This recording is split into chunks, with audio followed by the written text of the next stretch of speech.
একটা বাবা মিষ্টি খাওয়াচ্ছে, মিষ্টি নাই তো চকলেট খাওয়াইছে সবাইকে। জিজ্ঞেস করা হলো তুমি চকলেট খাওয়াচ্ছ কেন? বলে আমার ফ্যামিলি সব শহীদ হয়ে গেছে, আমার প্রত্যেকটা সন্তান শহীদ হয়ে গেছে, আমি খুশিতে মিষ্টি খাওয়াচ্ছি যে তারা জান্নাতে চলে গেছে, তারা জান্নাতে চলে গেছে, আমি খুশিতে মিষ্টি খাওয়াইছি। ওই জমিনে সাইয়েদুনা ইব্রাহিম আলাইহিস সালাম যিনি ঘুমিয়েছেন, তিনি সেই খোদার খলিল, যিনি পৃথিবীর সবচেয়ে নিকৃষ্ট কুফফার বাচ্চা নমরুদের সামনে দৃঢ় চিত্তে দাঁড়িয়েছিলেন, মাথা নত করেন নাই, তাওহীদ রুবুবিয়তের দিকে তাকায়া আল্লাহর একত্ববাদের ঘোষণা তিনি দিয়েছিলেন। তিনি আমাদের মিল্লাতের বাবা ইব্রাহিম, সাইয়েদুনা ইব্রাহিম আলাইহিস সালাম ওই জমিনে ঘুমানো, ওই জমিনে ঘুমিয়ে আছেন। ওই ফিলিস্তিনিরা সাইয়েদুনা ইব্রাহিম আলাইহিস সালামের বংশধর, তারা হযরত ইব্রাহিম আলাইহিস সালামের দুইজন বিবি, একজন আম্মাজান সারা আর একজন হযরত আম্মাজান হাজরা। আম্মাজান হাজরার বংশধর বর্তমানে মক্কায়, আর আম্মাজান সারার বংশধর বর্তমান ফিলিস্তিন।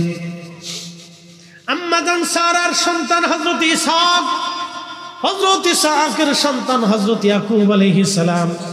ইয়াকুব আলাইহিস সালামের বংশধরদেরকে বনি ইসরাইল বলা হয়। বর্তমানে যারা ইসরাইল তারা কিন্তু অরিজিনাল বনি ইসরাইল না, আল্লাহ সাইয়েদুনা ইব্রাহিম আলাইহিস সালামের বংশধর, তারা বর্তমান ফিলিস্তিনিরা।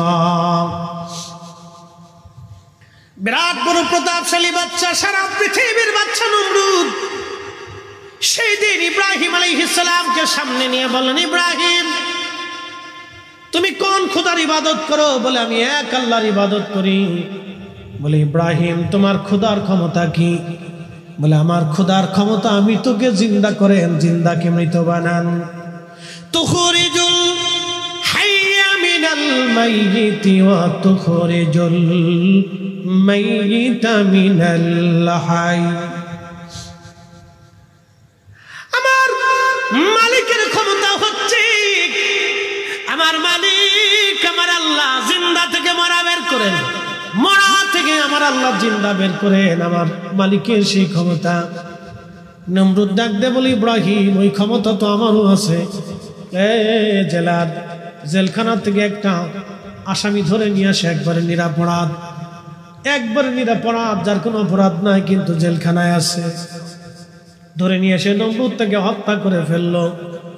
অপরাধী মৃত্যুদণ্ডপ্রাপ্ত আসামিকে জেলখানা থেকে খালাস করে দিয়ে নমরুদ বলল, দেখ ইব্রাহিম তোর খোদার যে ক্ষমতা সেই ক্ষমতা তো আমারও আছে, আমি একেবারে নির্দোষকে খালাস করে দিলাম, হত্যা করে ফেললাম, আর আসামিকে আমি হত্যা করে খালাস করে দিলাম। দেখ তো আমি বাঁচাই দিলাম, যেটা বাঁচবে মেরে ফেললাম, ওই ক্ষমতা তো আমারও আছে। আল্লাহর খলিল দেখলেন এটা তো বেহায়া, এই বলদের সাথে তর্ক করা বৃথা। ডাক দেয়া বলে নমরুদ রে, আমার খোদার আর একটা ক্ষমতা আছে। বলে কি ক্ষমতা বলো? আমার খোদা প্রত্যেক দিন পূর্ব আকাশ থেকে সূর্য উঠাইয়া পশ্চিমে ডুবায় দেয়। তোর যদি ক্ষমতা থাকে নমরুদ, পশ্চিম দিকে সূর্য থেকে উঠাইয়া পূর্ব দিকে ডুবায় দে দেখি। নমরুদ ডাক দে বলল, না এটা তো সম্ভব হবে না। নমরুদ জানে সূর্য পশ্চিম থেকে পূর্ব দিকে উঠানোর কোনো সুযোগ নমরুদের নাই। ওই দিন সারা পৃথিবীর বাচ্চা ছিল নমরুদ। পৃথিবীর মধ্যে 4 জনকে আল্লাহ তামাম পৃথিবীর বাদশাহী দিয়েছেন। কিয়ামত পর্যন্ত আর কাউকে পৃথিবীর বাদশাহী আল্লাহ দিবেন না। 1 নম্বর হযরতে সুলাইমান আলাইহিস সালাম সারা পৃথিবীর বাদশা ছিলেন। 2 নম্বর বাদশা যুলকারনাইন, বাদশা যুলকারনাইন, আহা আল্লাহু আকবার, তিনি সাইয়েদুনা ইব্রাহিম আলাইহিস সালামের কাছে কালেমা পড়েছিলেন। বাদশা যুলকারনাইনকে আল্লাহ তামাম পৃথিবীর বাদশাহী দিয়েছিলেন। তিনি হযরত ইব্রাহিম আলাইহিস সালামের কাছে কালেমা পড়েছিলেন।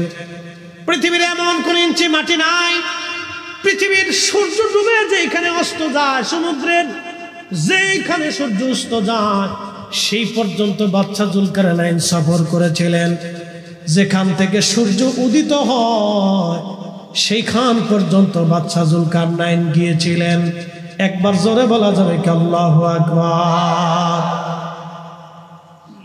তেলের গাড়ি তেলে চলে,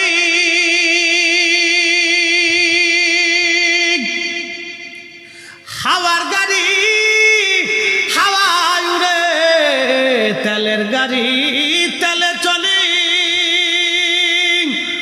হাওয়ার গাড়ি হাওয়ায় উড়ে, বিনা তেলে চালায় গাড়ি নবী সুলাইমান।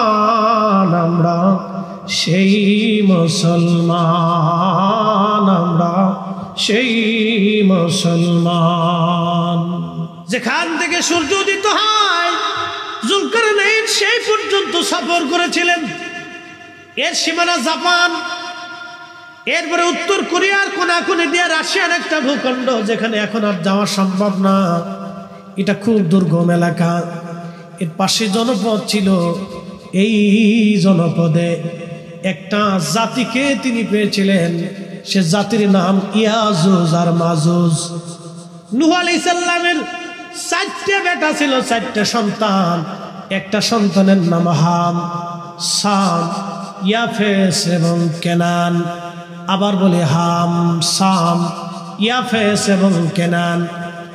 এই হাম এবং সাম, কেনান কাফের হয়ে মারা গেল, মহাপ্লাবনে ডুবে মারা গেল। আর একটা সন্তানের নাম ইয়াফেস। এই ইয়াফেসের বংশধর হলো ইয়াজুজ মাজুজ। ইয়াজুজ মাজুজের দৈর্ঘ্য হবে 120 গজ, বড় বড় লম্বা, খুব বড় বড় জোয়ান মধ্য হবে, খুব বিভৎস হবে তারা। তাদের চুল দাড়িগুলি থাকবে লাল আর কালো। আমাদের চুল দাড়ি লাল আর সাদা, আর ইয়াজুজ মাজুজের চুল দাড়ি থাকবে লাল আর কালো। তাদের চেহারা হবে বিভৎস, সুঠাম দেহের, বিরাট বড় শক্তিশালী।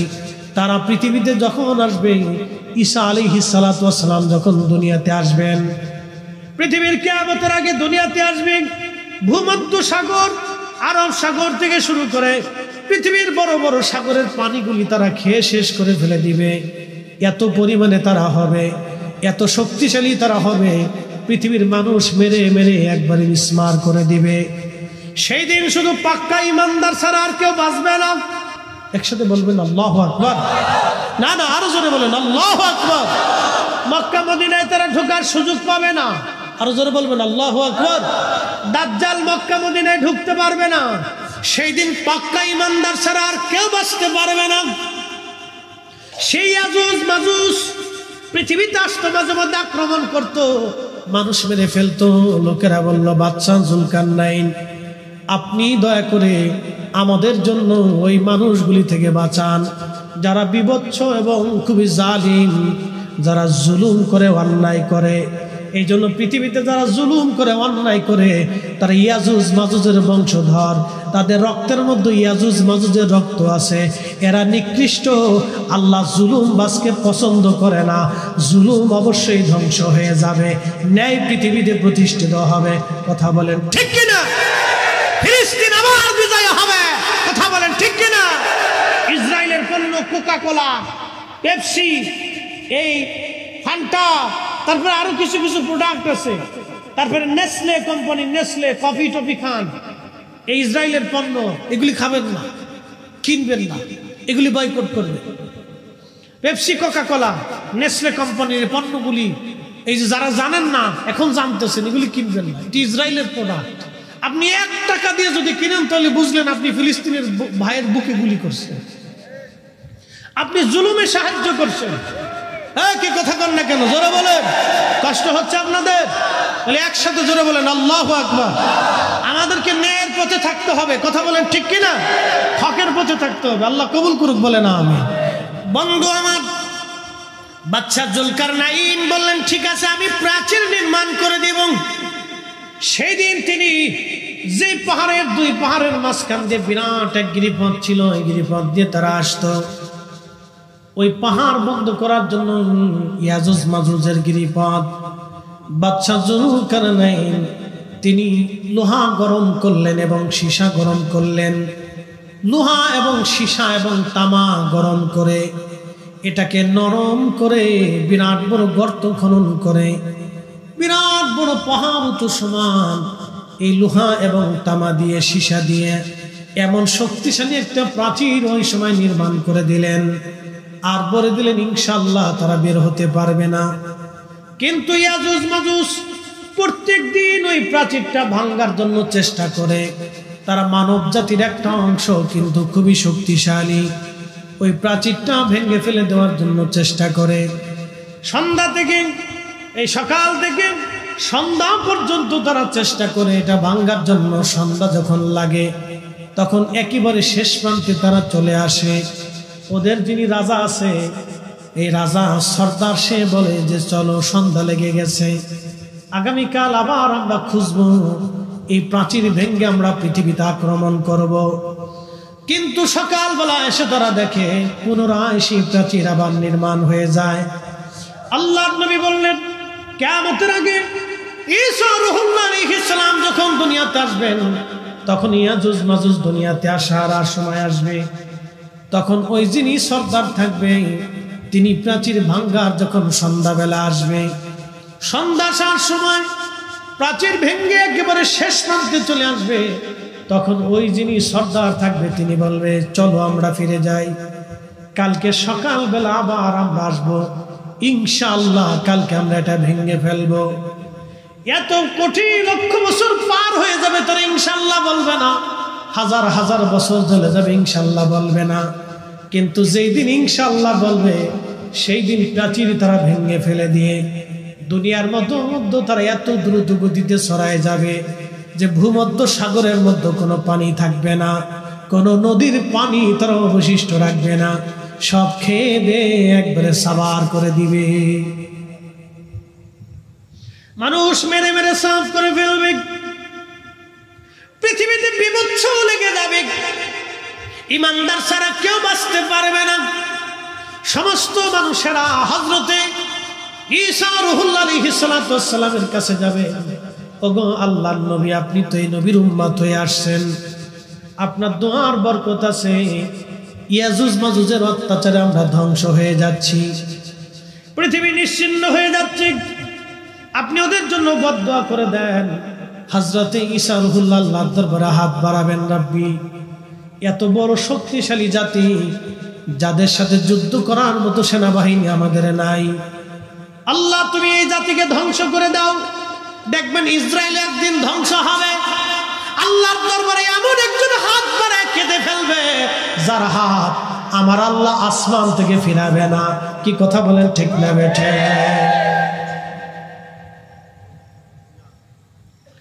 মনোযোগ দেন, তখনই আল্লাহর দরবারে হাত দোয়া কবুল হয়ে যাবে। ওদের ঘাড়ের উপরে এক ধরনের পোকা সৃষ্টি হবে, পোকা পোকা পোকা সৃষ্টি হবে ঘাড়ের উপরে। আমাদের ঘাড়ের এখানে দেখবেন একটা উঁচু জায়গা আছে, হাড্ডির মতো একটা জায়গা থাকে, এই জায়গাটা ওদের পোকার সৃষ্টি হবে। এই পোকা সৃষ্টি হয়ে যাওয়ার পরে কোটি কোটি কোটি বিলিয়ন কোটি কোটি ইয়াজুজ মাজুজ মারা যাবে, রাতারাতি পোকায় তারা মারা যাবে, সারা পৃথিবী গন্ধে ছড়ায় যাবে, এত পরিমাণে গন্ধ হবে, ওই গন্ধে মানুষ টিকতে পারবে না। আবার তারা ঈসা রূহুল্লাহর কাছে যায়, বলবে ওগো আল্লাহর নবী, এত দুর্গন্ধ বেঁচে থাকা দায় হয়ে গেছে, আপনি এই পচা থেকে বাঁচানোর জন্য আল্লাহর দরবারে দোয়া করে দেন। আল্লাহর নবী ঈসা রূহুল্লাহ আলাইহিস সালাম হাত তুলবে, রাব্বি, সারা পৃথিবী গন্ধে ছড়ায় গেছে, আল্লাহ আপনি পচা সরায় দেন। মুসুলধারে একাধারে 7 দিন, মতান্তরে 40 দিন পর্যন্ত বৃষ্টি নামবে। আল্লাহু আকবার। না না, আরো জোরে, আরো জোরে, জোরে জোরে। বৃষ্টি কার রহমত? জোরে বলেন কার? ওই আপনাদেরকে আল্লাহ উপকূলবাসীদেরকে কষ্ট দেয়, কিন্তু সারা বাংলাদেশের মানুষকে আল্লাহ আরাম দেয়। আপনাদের এই কষ্টের বিনিময়ে সারা বাংলাদেশে আল্লাহ আরাম দিয়ে, ফসা গলা, ময়লা, আবর্জনা, বিবর্জনা, রোগ ব্যাধি বৃষ্টির সাথে আল্লাহ ভাসিয়ে নিয়েছে। 7 দিন মতান্তরে 40 দিন একাধারে আকাশ থেকে মুষলধারে বৃষ্টি হবে। ওই বৃষ্টির পানিতে ইয়াজুজ মাজুজের লাশগুলি ভাসায় ভাসায় আল্লাহ সমুদ্রে নিয়ে চলে যাবে, সারা পৃথিবী পয়জন মুক্ত হয়ে যাবে। আল্লাহ নবী বলেন, উম্মতেরা, হযরত ঈসা নবী এবং ইমাম মাহদী সারা পৃথিবীতে এইরকম ভাবে ন্যায় ইনসাফ প্রতিষ্ঠিত করবে। কোনো সুদ থাকবে না, ঘুষ থাকবে না, কারো জমিন অন্যায়ভাবে দখল করবে না, হত্যা হবে না, কারো মাথায় বাড়ি মারবে না, কারো অন্যায়ভাবে ঘুষি দেবে না, কারো জমিন কেড়ে নেবে না, কারো মেয়ে নিয়ে কেউ পালিয়ে যাবে না, কারো ইজ্জতে কেউ হাত দিবে না, কাউকে বকা দিবে না, কাউকে গালি দিবে না। এই অন্যায় জুলুম পৃথিবী থেকে নিশ্চিহ্ন হয়ে যাবে, মিসমার হয়ে যাবে সেই দিন। এমনকি কোনো পশুর সাথে সেই দিন জুলুম করবে না।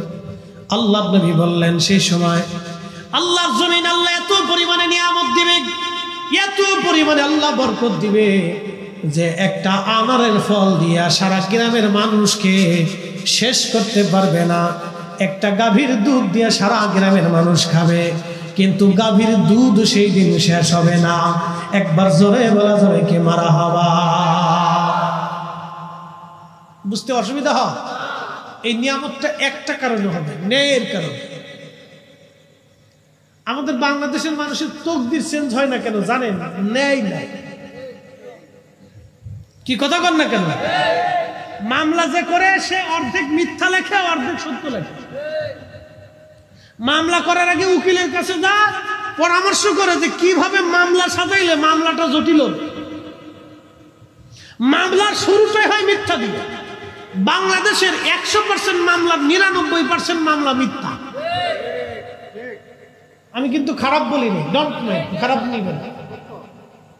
মামলার শুরুটা হয় মিথ্যা দিয়ে, তখন প্রশাসন চিন্তা করে এটার স্টার্ট হয়েছে মিথ্যা দিয়ে, এটা শেষও হবে মিথ্যা দিয়ে। এই জন্য সবাই কয় খালি মাল নিয়ে আসে।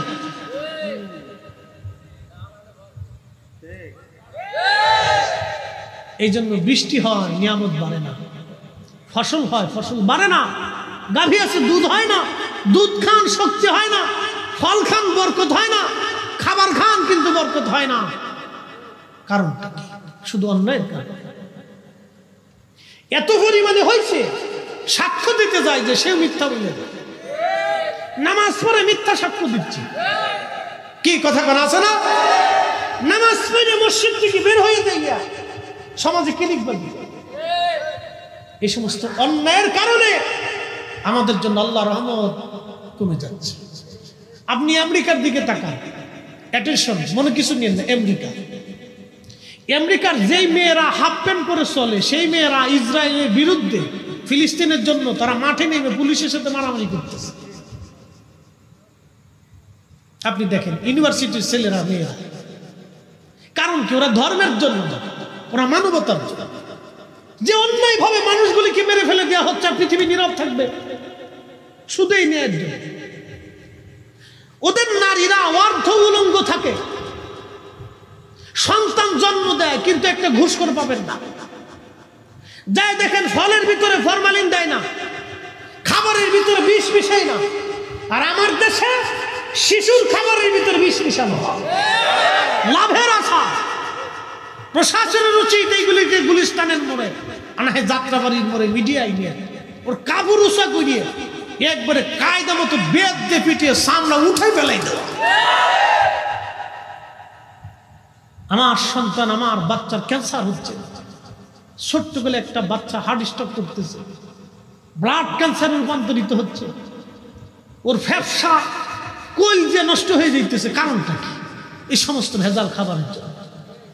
অতি লোভে, বিরাট লাভের জন্য এই মানুষগুলি খাবারের ভিতরে বিষ মিশিয়ে দিতেছে।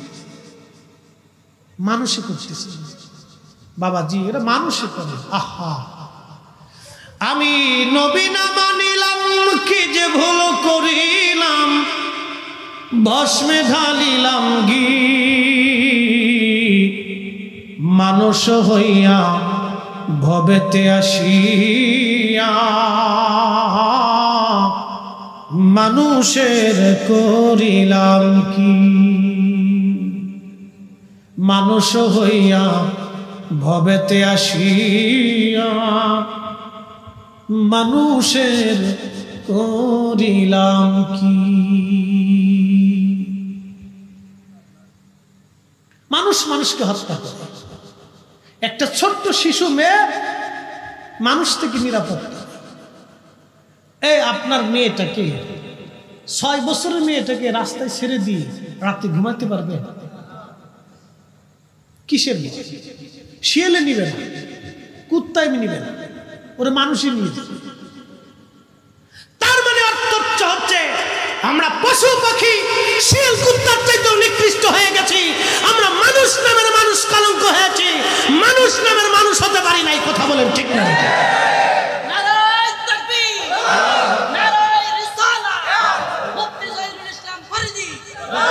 আমরা মানুষ হতে পারি না, মানুষ হতে হবে আমাদেরকে মানুষের মতো।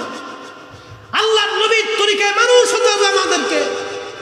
সাহাবীদের জামানাতে, সাহাবায়ে কেরামের জামানাতে যে মানুষেরা দিনে দুপুরে মানুষ জবাই করত, আল্লাহ রসুলের দর্শে বসে জীবন পরিবর্তন হয়ে গেল। এত পরিবর্তন হলো, আহা, নিজেরা ক্ষুধার্ত থেকে গরিবদেরকে খাবার দিল। সাহাবীদের জীবনে এত পরিবর্তন হয়ে গেল, পৃথিবীর সর্বশ্রেষ্ঠ মানুষের রূপান্তরিত হল। নবী বলে গেলেন, আসহাবী কান্নুজুম, আমার সাহাবীরা আকাশের নক্ষত্রের মতো। একসাথে বলা যাবে না আল্লাহু আকবার? পৃথিবীর শ্রেষ্ঠ মানুষের রূপান্তরিত হল। কারণ কি? রাসূলের দর্শে বসে মানুষের মতো মানুষ হয়ে গেছে। প্রিয় সাক্ষীরা, মুসলমান, বলছিলাম কথাগুলি অনেক আমাদের বুঝে যাওয়া দরকার, আমাদের শিখে যাওয়া দরকার। খুবই মনোযোগ দিয়ে কথাগুলি আর শুনে যাবেন। মানুষ 4 কারণে মানুষ মানুষকে ভালোবেসে থাকে, মনে রাখবেন সারা জীবন।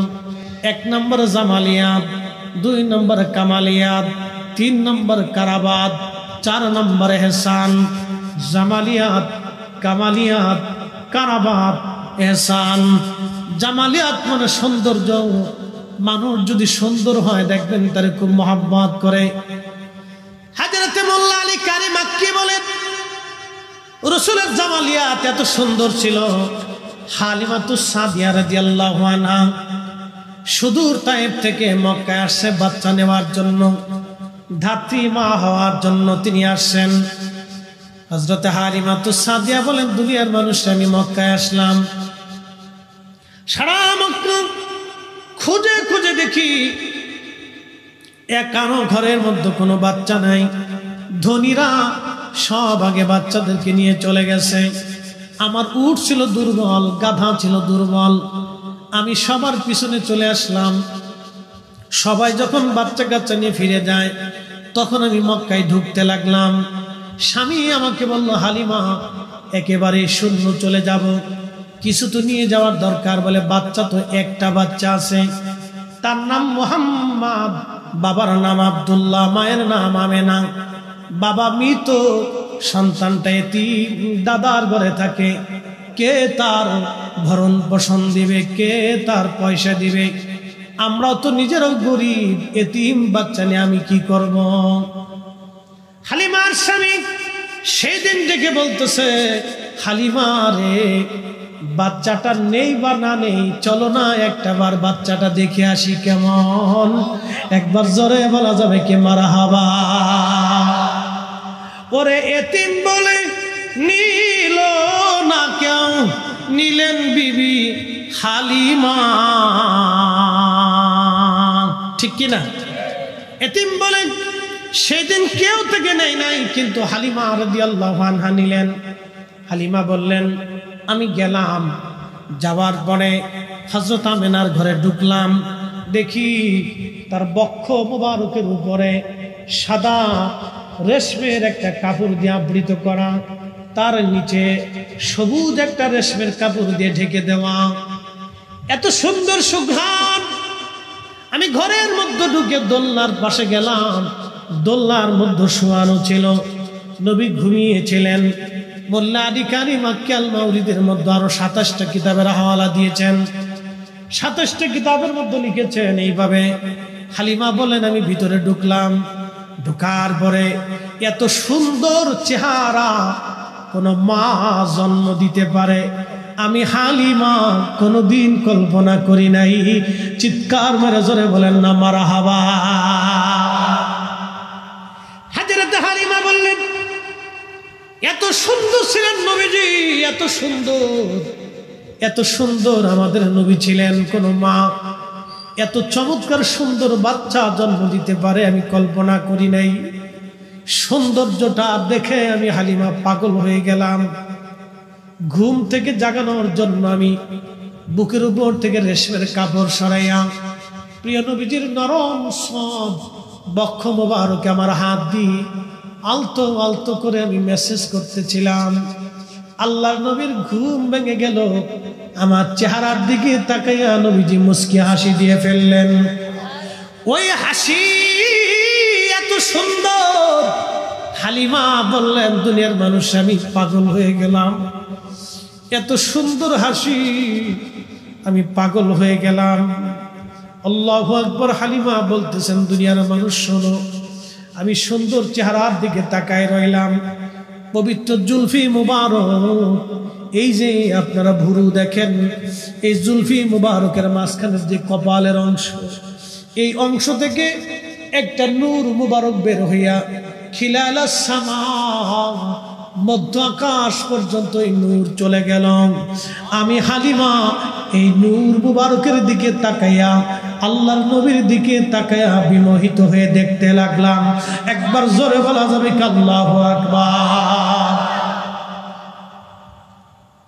450 বছর আগের মক্কার ইমাম তিনি লিখতেছেন, খিলালাস সামা, মধ্য আকাশ পর্যন্ত নূর চলে গেল। হালিমাতুস সাদিয়া বলতেছেন, আমি আশ্চর্য হয়ে তাকিয়ে দেখতে লাগলাম। পরে জুলফি মুবারকের মাঝখানে চুমা লাগাইলাম। চুমা লাগাই আমি কোলের মধ্যে নিলাম। কোলের ভিতরে নেওয়ার সাথে সাথে আমার এত রহমত আল্লাহ আমার শরীরে দিয়ে দিল। আমি দুর্বল ছিলাম, ক্ষীণ ছিলাম। নবী কোলে আসার সাথে সাথে আল্লাহ আমার সবল বানাই। আমার উট লাফাইতে লাগলো, লাফাইয়া দৌড়াইয়া আমার উট কাবা শরীফের সামনে যায় সেজদায় পড়ে গেল। না না, একসাথে বলেন আল্লাহু আকবার, আরো জোরে বলেন আল্লাহু আকবার। ওরে বনের যত পশু গান ভক্তি করতই দুই চরণ, মেঘমালা ছায়া দিত গায় গো নবীজি, গোলামের দেখা দিবেননি, কাঙ্গালের দেখা দিবেননি ওগো নবীজি, গোলামের দেখা দিবেননি। হযরত হালিমা বললেন, উট দূরে যায় কাবার সামনে সেজদার মধ্যে পড়ে গেল নবী পাইয়া। এরপরে আমি গাধার উপরে চললাম। আমি আমার রসুলকে কোলের মধ্যে নিলাম। সাইয়্যিদা আমেনা রাদিয়াল্লাহু আনহা তিনি আমাকে মুহাম্মদ আমিনকে কোলের মধ্যে দিয়া বলেন, হালিমা তুমি জানো আমার সন্তানের শান কি? হালিমা, আমার সন্তান সম্পর্কে তোমার তেমন কোনো ধারণা নাই। হালিমা, আমি তার মা। শোনো রে হালিমা, আমার এই সন্তানের নাম আমি রাখি নাই। আমি ঘুমিয়ে থাকতাম, আমার পেটের মধ্যে কোনো বাচ্চা ছিল আমি বুঝতাম না। আমার পেটের মধ্যে কোনো সন্তান আছে আমি জানতাম না। স্বপ্নের ঘরে কে জানি মাঝে মধ্যে সে বলতো, আমেনা রে তুমি বড় ভাগ্যবতী, তোমার উদরে আখির নবী রাহমাতুল লিল আলামিন তশরিফ রেখেছে। চিৎকার করে জোরে বলেন না মারহাবা, আল্লাহু আকবার। হযরত হালিমা রে, আমার এই সন্তান স্বপ্নের যুগে এসে আমার এই ফেরেশতা বলে যায়, তো আমেনা রে এ নবীর নাম হবে মুহাম্মদ। জমিনে মুহাম্মদ, আসমানে মুহাম্মদ, জমিনে আহমদ, আসমানে আহমদ। একবার জোরে বলা যাবে কি মারহাবা। আল্লাহুম্মা সাল্লি আলা সাইয়্যিদিনা মাওলানা মুহাম্মদ আলি সাইয়্যিদিনা মুহাম্মদ। কথা লম্বা বাড়াবো না, এটার নাম হলো জামালিয়াত। জামালিয়াত, 2 নাম্বারটা হলো কামালিয়াত। ওই যে উট নবী চিনে ফেললেন, নবীর কামালিয়াত। আল্লাহু আকবার। কামালিয়াতের কারণে মানুষ মানুষকে ভালোবাসে। এই যে আপনারা হযরত আবু বকর সিদ্দিক ফুরফুরাবি রাহমাতুল্লাহ আলাইহি কেন ভালোবাসেন? উনি কামিল ছিলেন, আল্লাহর ওলি ছিলেন। গুনাহগার কাটিকে কেন ভালোবাসেন? নলতা শরীফের হুজুর কিবলাকে কেন ভালোবাসেন? শাহজালালকে কেন ভালোবাসেন? খানজাহান আলীকে কেন ভালোবাসেন? উনরা আল্লাহর পেয়ারা ছিল, উনরা কামালিয়াতের অধিকারী ছিল, বিদায় আমরা ওনাদেরকে ভালোবাসি। জামালিয়াত ও কামালিয়াত। 3 নাম্বার হলো কারাবাত। কারাবাত মানে নৈকট্য। আপনি বন্ধুর সাথে যত কাছাকাছি থাকবেন, যত দেখা সাক্ষাৎ হবে, উঠা বসা হবে, চলাফেরা হবে, তত মহাব্বত বাড়তে থাকে, বাড়তে থাকে, বাড়তে থাকে। এটার নাম কারাবাত। এই জন্য সন্তানদেরকে সময় দিতে হয়, স্ত্রীকে সময় দিতে হয়, ফ্যামিলিকে সময় দিতে হয়, সমাজকে সময় দিতে হয়, মানুষদেরকে সময় দিতে হয়, বন্ধু বান্ধবদেরকে সময় দেওয়া লাগে। এটার নাম কারাবাত। 4 নাম্বার এহসান। এহসান মানে দয়া, দয়া, দয়া। আমরা আজকে দয়া করা ভুলে গেছি। আল্লাহর নবী বললেন, মাল্লাম ইয়ারহামিন নাস মাল্লাম ইয়ারহামিল্লাহ। যে মানুষকে দয়া করে না, আল্লাহ তাকে দয়া করে না। যে মানুষকে দয়া করে না, আল্লাহ তাকে দয়া করে না। আমরা নিজেরা খাই কিন্তু প্রতিবেশী গরিব থাকে, আমরা নিজেরা খাই কিন্তু প্রতিবেশী খায় না, আমরা নিজেরা ভালো মন্দ খাই কিন্তু প্রতিবেশীদেরকে দেই না। আপনার বাড়ি যদি গরুর গোশত রান্না হয়, প্রতিবেশীর বাড়ি যদি চাচা দাদা গরিব দরিদ্র থাকে, দাদি নানি যদি দরিদ্র থাকে, তাহলে তাকে ডেকে নিয়ে আসবেন, অথবা তার বাড়িতে আপনারা তরকারি খাবার পৌঁছায় দিয়ে আসবেন। আল্লাহর নবীর সারা জীবনের সুন্নাত ছিল এটা, উম্মত তোমরা তরকারির মধ্যে ঝোল বাড়ায় দাও, তরকারি বাড়াও, নিজেরা খাও, প্রতিবেশীদেরকে তোমরা খাওয়াও। আজকে এই সুন্নত আমরা ভুলে গেলাম, এই সুন্নতের কথা আজকে আমাদের মনে নাই। আমরা নিজেরা খাবো, প্রতিবেশীদেরকে খাওয়াবো, আমরা নিজেরা খাবো, আত্মীয় স্বজনদেরকে খাওয়াবো। আল্লাহ বললেন, ইন্নাল্লাহা ইয়ামুরু বিল আদলি ওয়াল ইহসানি ওয়া ইতাইযিল কুরবা। তোমাদেরকে হুকুম করলাম পৃথিবীর মধ্যে তোমরা ন্যায় করবা, অন্যায় করবা না, আর ইহসান করবা, দয়া করবা, মায়া করবা, দয়া করবা, মায়া করবা। মানুষকে দয়া করবা, সৃষ্টিকে দয়া করবা, মাখলুককে দয়া করবা, মানুষকে দয়া করবা। যার অন্তরে দয়া নাই সে মানুষ হতে পারে না, যার অন্তরে ভালোবাসা নাই সে মানুষ হতে পারে না, যার অন্তরে মায়া নাই সে মানুষ হতে পারে না। আল্লাহ রাসূল আল্লাহর কোরআন বলতেছেন, ওয়া ইতাইযিল কুরবা, নিকট আত্মীয় স্বজন যারা আছে, দরিদ্র থাকলে দেখাশোনা করবা, খাবার দাবার দিবা, কাপড় চোপড় কিনে দিবা, খোঁজ খবর তাদের রাখবা, তাদের সঙ্গে সুন্দর সুসম্পর্ক রাখবা, তাদেরকে বাড়িতে দাওয়াত করবা, তোমরা তাদের বাড়ি খোঁজ খবর নিতে যাইবা। আত্মীয়তার সঙ্গে যারা সুসম্পর্ক রাখে, আল্লাহ রাসূল বলেন আমার আল্লাহ তার সঙ্গে সুসম্পর্ক রাখে। আর যে আত্মীয়তার সাথে সম্পর্ক নষ্ট করে, আল্লাহ রাসূল বলেন আল্লাহ তার সঙ্গে সম্পর্ক নষ্ট করে। অতএব এইগুলি আপনারা খেয়াল করে চলবেন। আল্লাহ আমাদের তৌফিক দান করুন, সকলে বলেন আমিন।